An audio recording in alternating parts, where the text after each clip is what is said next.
Operation किया जाए, ताकत का इस्तेमाल किया जाए, ये पाक अफ़गान कशीदगी का बुनियादी नुकता है, टीटीपी का ही मामला है। और आर्मी चीफ ने इस इजलास में बड़ा हुँ, खुलकर हुँ। कहा कि हमारे लिए सबसे पहले पाकिस्तान है कि टीटीपी की क़यादत अफ़गानिस्तान में मौजूद है, प्लानिंग सारी हुँ, अफ़गानिस्तान में होती है और फिर बिल्कुल। पाकिस्तान के अंदर हमले किए जाए। हल यही है कि कुछ इलाके जो हुँ, हसास हैं, वहाँ नकल मकानी के लिए लोगों को कहा जाए, वो इलाके खाली हुँ, हुँ। कराए जाएँ, वहाँ पे फुल फ्लेज ऑपरेशन किया जाए। आर्मी चीफ ने इस मौके पर कहा कि ये गुड और बैड तालिबान की जो इस्तिलाह है, ये हुँ, हुँ। पैदा करता है सियासी जमातों का खुद, हुँ, और आपने कला कमा भी करना है। अब तो ज़ाहिर है हुँ, कि हुँ। सूरत हाल काफ़ी बदल चुकी है। अब तो गुड और हुँ, हुँ। बैड की तखसीस और तक़सीम नहीं है कि तुम क्या चीज़ हो, तुम्हारी हैसियत क्या है और वग़ैरह-वग़ैरह। हुँ, हुँ। तो इसमें हुँ, आर्मी हुँ। चीफ को भी मुदाखलत करना पड़ी। ज़ाहिर है कि वो उसको चेयर कर रहे थे।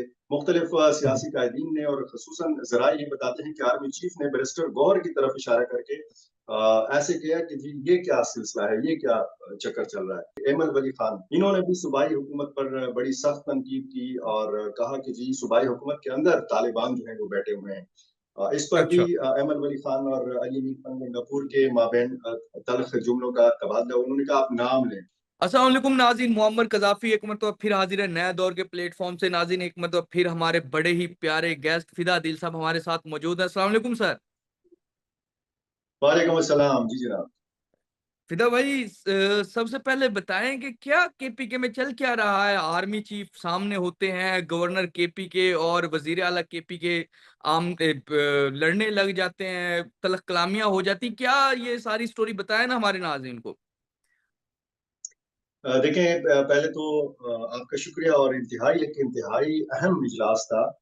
आर्मी हुँ, चीफ ने सियासी कायदीन से मुलाकात की पेशावर में और हुँ, हुँ, मुख्तलिफ सियासी जमातों की। एक तो अहमियत इस चीज़ की ये है कि पीटीआई के जो चेयरमैन हैं बैरिस्टर गौहर, ये भी इस इजलास में मौजूद थे और बाकी सियासी जमातों के लोग जो हैं वो भी इस इजलास में शरीक थे। तो ज़ाहिर है कि एक अच्छा सिलसिला था और ख़ुसूसन हुँ, वो सियासी जमातें हैं, वो मज़हबी सियासी जमातें भी शरीक थीं कि जिनका एक ख़ास मौक़िफ़ है। ख़ुसूसन हुँ, हुँ, दहशतगर्दी के हवाले से, दहशतगर्दी के खिलाफ जंग के हवाले से, हुँ, हुँ, दहशतगर्दी से निमटना कैसे है, ताकत का इस्तेमाल हुँ, करना है या मुज़ाकरात के ज़रिए मसाइल हल करने हैं। अफ़गानिस्तान की हुकूमत के साथ कैसे निमटना है और जो पाकिस्तान का एक मुतालबा है टीटीपी के हवाले से, उस हुँ, हुँ, मामले को कैसे हल करना है। तो ज़ाहिर है कि हुँ, मुख्तलिफ सियासी जमातों को एक साथ बिठाया गया था और ये वो हुँ, हुँ, मुख्तलिफ सियासी जमातें हैं कि जिनका एक मौक़िफ़ नहीं है इन तमाम इश्यूज़ के हवाले से। हुँ, हुँ, ये इंतहाई अहमियत की हामिल बातें हैं कि इसमें ज़ाहिर है कि फ़ोकस तो ज़ाहिर है कि पूरा वॉर ऑन टेरर के ऊपर रहा, दहशतगर्दी हुँ, के हुँ, हवाले से जो मामलात थे और अफ़गानिस्तान का मामला भी डिस्कस हुआ। लेकिन इसमें इंतहाई अफ़सोस की बात ये है कि इसमें गवर्नर और वज़ीर आला जिस तरीके से पहले ये बच्चों की तरह लड़ते रहे हैं, आर्मी चीफ़ की हुँ, हुँ, मौजूदगी में, बाकी सियासी कायदीन की मौजूदगी में हुँ, इनका हुँ, पहली दफ़ा ये वो नहीं था, इस तरह का टाकरा नहीं था, बल्कि हुँ, हुँ, जो पब्लिक हुई हैं चीज़ें, जो अंदर की खबरें बाहर आई हैं, तो ज़ाहिर है कि इंतहाई अफ़सोस होता है क्योंकि सूबे के 2 बड़े जो हैं, बजाय ये हुँ, कि हुँ, ये इश्यूज़ के ऊपर बात करें, ये मसाइल के हुँ, हल हुँ, की बात करें, वो हुँ, हुँ, जिस तरीके से पहले एक-दूसरे के खिलाफ बयानात दागते रहे हैं, बिल्कुल उसी तरह फिर ये आमने-सामने थे। और अगर ये मेरा ख़्याल है कि अगर आर्मी चीफ मौजूद ना होते तो शायद ये हाथापाई तक बात पहुँच अच्छा। सकती थी, नौबत पहुँच सकती थी। तो हुँ, हुँ, बहरहाल होना नहीं चाहिए था। ये इंतहाई संजीदा एक इजलास था। गो के हुँ, हुँ, इस इजलास के हवाले से भी तरह-तरह की बातें हो रही हैं, तरह-तरह के हुँ, तबसरे हो रहे हैं क्योंकि ये तो एक ऐसा फोरम नहीं था कि जहाँ पे फैसले किए जा सकें। हुँ, हुँ, यहाँ पे मुशावरत थी, एतमाद में लिया जाना था या सियासी हिमायत हासिल करनी थी अस्करी क़यादत को।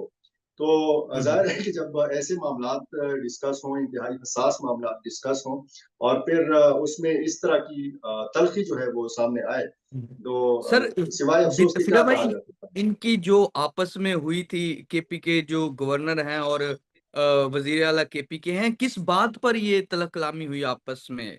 और फिर आर्मी चीफ का क्या रिएक्शन था उस मीटिंग में, उस इजलास में? देखिए, अंदर की जो खबरें हैं वो ये है। एक तो एक इसका बैकग्राउंड ये है कि दोनों गवर्नर और वज़ीर आला जो हैं, ये डेरा हुँ, इस्माइल हुँ। खान से ताल्लुक़ रखते हैं।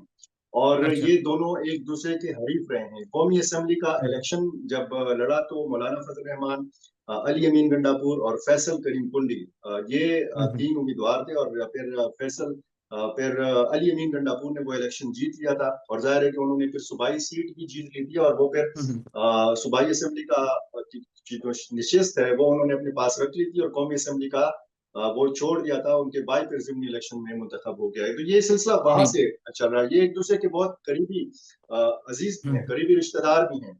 बैकग्राउंड इस चीज का ये है। और जाहिर है कि एक का ताल्लुक पीपल्स पार्टी से है, दूसरे का ताल्लुक पाकिस्तान तहरीक इंसाफ से है। तो यहाँ पे जो इस इजलास में बात हुई, मुख्तलिफ सियासी रहनुमाओं ने बात की, अली अमीन गंडापुर ने भी बात की, और उन्होंने इस सिलसिले को काफी अप्रिशिएट किया कि जी एक साथ आर्मी चीफ ने मुख्तलिफ सियासी कायदीन को बिठाया हुआ है। हालांकि ये वज़ीर-ए-आला का काम था कि वो तमाम सियासी जमातों के काबिरीन को बुलाते और इस संगीन नोयत के मामलात पे उनसे बात करते। जब उनकी बात हो गई तो आखिर में जब मौका मिला गवर्नर फैसल करीम कुंडी को, अच्छा सर, तो इस जब उन्होंने इनकी एक तो सूबाई हुकूमत। जी जी फिदा भाई, जब इनकी तलक कलामी हुई तो आर्मी चीफ का क्या रिएक्शन था? उन्होंने कुछ कहा नहीं, कुछ बोले मैं नहीं, क्या क्या रिएक्शन था? मैं उसी तरफ आ रहा हूँ। मैं आपको सब पूरी स्टोरी बता रहा हूँ। जी जी जब जी जी। गवर्नर ने ये बताया कि सूबे में अमन अमान की खराब सूरत हाल है और इसमें सूबाई हुकूमत की नाअहली है, खुसूसन हम्म जनूबी अजला का, उन्होंने बन्नू डिवीजन का, डेर इस्माइल खान डिवीजन का जिक्र किया। और उन्होंने कहा कि हम्म वहां पे शाम के बाद पुलिस गश्त नहीं कर सकती, पेट्रोलिंग नहीं कर सकती, वहां पे सरकारी मुलाजमीन गश्त नहीं कर सकते। और वफाकी हुकूमत की जानिब से सूबाई हुकूमत को दहशत गर्दी के खिलाफ जंग की मद में 500 अरब हम्म रुपए से ज्यादा जो रकम है वो दी गई है। तो इस पर टोका हम्म अली अमीन गंडापुर ने फैसल करीम हम्म कुंडी को कि जी आप गलत बयानी कर रहे हैं, हमें विफाक की तरफ से ऐसा कोई बड़ी रकम नहीं मिली इस मद में। तो इस पर गवर्नर ने कहा कि जी आप अपनी बात कर चुके हैं, मुझे अपनी बात मुकम्मल करने दें, और उसके बाद हम्म अगर आपने मेरी बात की तरदीद करनी है तो फिर आपका हक है, आप फिर अपना मौकफ सामने रखें। तो इसमें हम्म फिर तलख कलामी हुई। तो फिर जो रिवायती एक स्टाइल है अली मीन हम्म गंडापुर साहब का, उसी स्टाइल में हम्म उन्होंने कहा कि जी तुम क्या चीज हो, तुम्हारी हैसियत क्या है, और वगैरह वगैरह। तो इसमें आर्मी हम्म चीफ को भी मुदाखलत करना पड़ी। जाहिर है कि वो इस उसको चेयर कर रहे थे, बाकी हम्म सियासी कायदीन ने भी। और अली अमीन गंडापुर ये उठकर चले गए कि जी मैं सिगरेट पी के वापस आता हूँ। और जब अच्छा। गवर्नर की तकरीर मुकम्मल हुई तो उसके बाद ये फिर आए। बैरिस्टर गौहर भी खासा जो है मुश्किल सूरत हाल से दो चार थे। मुख्तलिफ सियासी कायदीन ने और खसूसन जराए ये बताते हैं कि आर्मी चीफ ने बैरिस्टर गौहर की तरफ इशारा करके ऐसे किया कि जी ये क्या सिलसिला है, ये क्या चक्कर चल रहा है।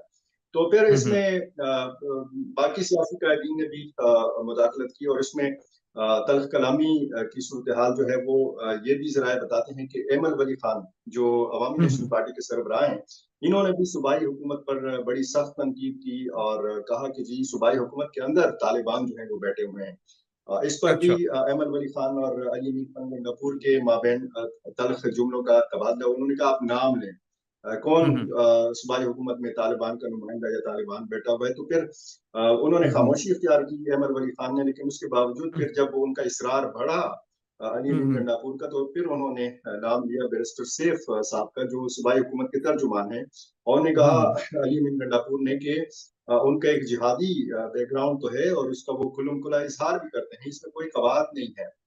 तो ये ठीक है। सारा इस सिलसिले। और इसमें जो खास बात है, चूंकि हम पाकिस्तानी मीडिया, आपको पता है कि ये जो अंदर की हम्म खबरों में ये जो मिर्च मसाले वाली खबर, इस पे ज्यादा फोकस रखते हैं। और जो बिल्कुल। असल मुद्दा है, जो असल मकसद था इस मुलाकात का, वो हम्म ये था कि एक इत्तेफाक राय पैदा किया जाए कि जी इस मसले हम्म से, इंतहा पसंदी से, मिलिटेंसी से कैसे हम्म निपटा जाए। हम्म ऑपरेशन किया जाए, ताकत का इस्तेमाल किया जाए, या फिर बातचीत के जरिए मसाइल हल किए जाएं। तो फिर इसमें इत्तेफाक राय ये हुआ, तमाम सियासी जमातों ने इस चीज की जरूरत पर जोर दिया कि हम्म अफगान हुकूमत के साथ, तालिबान हुकूमत के साथ मुज़ाकरात होने चाहिए, बातचीत के दरवाजे बंद नहीं करने चाहिए, और हम्म एक ऐसी सिफारतकारी होनी चाहिए कि दोनों मुल्कों की तिजारत भी बहाल हो। क्योंकि जितनी भी हम्म ये सियासी लीडरशिप बैठी हुई थी, उसमें अक्सरियत जाहिर है कि इस पश्तून इलाकों की थी, खैबर पख्तूनख्वा से उनका ताल्लुक था। तो उन्होंने ज्यादा जरूरत इस चीज की के ऊपर उन्होंने जोर दिया कि दोनों मुल्कों के अवाम मुतासर हो रहे हैं, दोनों मुल्कों के जो ताजर हैं ये मुतासर हो रहे हैं पाक अफगान कशीदगी की वजह से। और पाक अफगान कशीदगी का बुनियादी नुक्ता है, वो आपको पता है, टीटीपी का ही मामला है। और आर्मी चीफ ने इस इजलास में बड़ा खुलकर कहा कि हमारे लिए सबसे पहले पाकिस्तान है, और अफगानिस्तान के साथ जो मामला खराब हैं तो जाहिर है कि ये इसी वजह से कि टीटीपी की क़यादत अफगानिस्तान में मौजूद है, और वहां से सरहद पार दरअंदाजी होती है, और प्लानिंग सारी अफगानिस्तान में होती है, और फिर पाकिस्तान के अंदर हमले किए अच्छा, जाते हैं। टीटीपी के तो ये हवाले से आर्मी चीफ ने टीटीपी के हवाले से कोई नॉर्मल गुफ्तगू की, लेकिन क्या वो अग्रेसिव थे टीटीपी को लेके? क्या था उनके जेस्चर क्या थे? देखें, एक तो इस इजलास में गुड और बैड तालिबान की बात हुई। अच्छा। जाहिर है कि इसमें फिर मिलिट्री एस्टेब्लिशमेंट के ऊपर भी एक इल्जाम ये आयद किया जाता है, मुख्तलिफ सियासी जमातों की तरफ से आयद किया जाता है कि इन्होंने ही तालिबान को पाला, इन्होंने ही गुड तालिबान की इस्तिलाह जो है ये इजाद की। तो आर्मी चीफ ने इस मौके पर कहा कि ये गुड और बैड तालिबान की जो इस्तिलाह है ये पैदा करता है सियासी जमातों का खुद, क्योंकि आपने जो 3D पॉलिसी दी हुई थी कि जी आपने डायलॉग भी करना है, आपने डेवलपमेंट का भी करना है, और आपने कला कमा भी करना है, इन दहशतगर्दों का सफाया भी करना है। तो इस बीच में से फिर वो गुट तालिबान बरामद हुए। तो फिर उन्होंने लगाया ये इल्जाम सियासी जमातों के ऊपर, सियासतदानों के ऊपर कि ये उनकी तरफ से ये इस्तिलाह जो है ये सामने आई है। अब तो जाहिर है कि सूरत हाल काफी बदल चुकी है, अब तो गुड और बैड की तखसीस और तकसीम नहीं है। तो इसमें जाहिर है कि इसी हवाले से बातचीत हुई, क्योंकि जब अज़्म इस्तेहकाम का ऐलान में किया गया था, आपको याद है, तो उसकी शदीद रद्द अमल आया था सूबाई हुकूमत की तरफ से भी, खुद वज़ीर आला अली अमीन गंडापुर की तरफ से, मुख्तलिफ सियासी जमातों की तरफ से। और फिर इस इजलास के बाद भी अली अमीन गंडापुर ने बात की है कि हम किसी सूरत ऑपरेशन की इजाजत नहीं देंगे। तमाम जो सियासी जमातों के लोग थे उनमें सिवाय जराए ये बताते हैं कि सिवाय परवेज खटक के साबिक वज़ीर आला जो हैं, उन्होंने ये कहा कि हल यही है कि कुछ इलाके जो हसास हैं वहाँ नकल मकानी के लिए लोगों को कहा जाए, वो इलाके खाली कराए जाएं, वहाँ पे फुल फ्लेज ऑपरेशन किया जाए। लेकिन बाकी जो बिल्कुल। सियासी काबिरीन थे उन्होंने ऑपरेशन की भरपूर मुखालफत की। उन्होंने कहा कि हम किसी सूरत इस चीज की इजाजत नहीं देंगे कि हमारे इलाके के लोगों को कहा जाए कि जी अपना घर बार छोड़ें, अपना कारोबार छोड़ें और नकल मकानी कर लें। तो बिल्कुल। लग ये रहा था कि सूरत हाल जो है इस तरफ की के अस्करी क़यादत ये चाहती है कि एक तो पॉलिटिकल जो लीडरशिप है वो इन सारे मामलात को ओन भी करे। अगर ठीक है। ऑपरेशन या इंटेलिजेंस बेस्ड ऑपरेशन करना है तो पॉलिटिकल क़यादत इसको ओन करे। अगर बातचीत का कोई सिलसिला निकालना है तो फिर पॉलिटिकल जो लीडरशिप है वो इसको ऑन करे। और ये तो बहुत पहले से वाज़ेह किया गया था सियासी हुकूमत की तरफ से भी, अस्करी क़यादत की तरफ से भी, कि आइंदा अगर कोई मुज़ाकरात होंगे तो वो माजी की तरह टीटीपी के साथ नहीं होंगे, वो बराह रास्त अफगान हुकूमत के साथ होंगे, तालिबान हुकूमत के साथ होंगे, क्योंकि बहुत सारे मामला जो हैं उनके हाथ में हैं। बिल्कुल। बिल्कुल जी। तो नाज़रीन, जैसा कि फ़िदा दिल साहब ने बताया कि अगर कोई मुज़ाकरात की बातचीत होगी और मुज़ाकरात होंगे तो वो अफ़गान तालिबान से होंगे, और टीटीपी के हवाले से जो आर्मी चीफ़ हैं वो बड़े क्लियर हैं कि उनको छोड़ा नहीं जाएगा। फ़िलहाल के लिए नाज़रीन, नया दौर से मुअम्मर क़ज़ाफ़ी को और फ़िदा दिल साहब को इजाज़त दीजिए। खुदा हाफ़िज़।